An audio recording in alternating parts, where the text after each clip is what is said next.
హైడ్రా కూల్చివేతలపై మంత్రి పొన్నం కీలక వ్యాఖ్యలు చేశారు. ప్రభుత్వానికి ఎవ్వరి మీద రాజకీయ కక్ష సాధింపు లేదన్నారు. హైడ్రాకు ప్రజల నుంచి మంచి స్పందన వస్తోందన్నారు. ప్రభుత్వం చేస్తున్న పనిని రాష్ట్ర వ్యాప్తంగా ప్రజలు హర్షిస్తున్నారన్నారు. ఎవరికైనా అన్యాయం జరిగితే న్యాయస్థానాలని ఆశ్రయించొచ్చన్నారు. చెరువుల ఆక్రమణలపై ప్రభుత్వం చాలా సీరియస్ గానే ఉందన్నారు పొన్నం.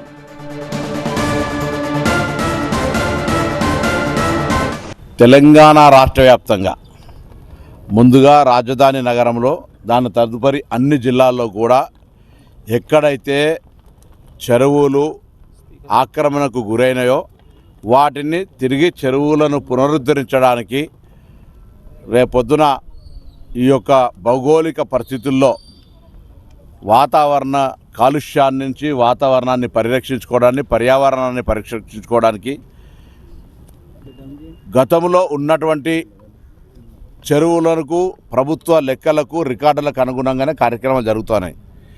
నేను మరొక్కసారి తెలంగాణ రాష్ట్ర వ్యాప్తంగా ఈ చెరువులు పరిరక్షించాలనుకునేటువంటి స్వచ్ఛంద సంస్థలకు లేదా గతంలో ఇక్కడ చెరువు ఉండి అని తెలిసినటువంటి వాళ్ళు ఎవరైనా సరే గౌరవ అధికారుల దృష్టికి పోలీసులు కానీ రెవెన్యూ కానీ లేదా ప్రజాప్రతినిధుల దృష్టికి పాత్రికేయుల దృష్టికి తెచ్చి వాటిని పరిరక్షించుకునేటువంటి బాధ్యత అక్కడి స్థానికులకే.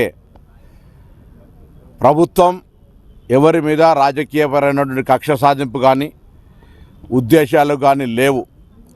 దీనికి ప్రజల నుంచి వస్తున్న స్పందన రాష్ట్ర వ్యాప్తంగా ప్రజలు ఈ అంశాన్ని హర్షిస్తూ ఉన్నారు అనేక సందర్భాల్లో.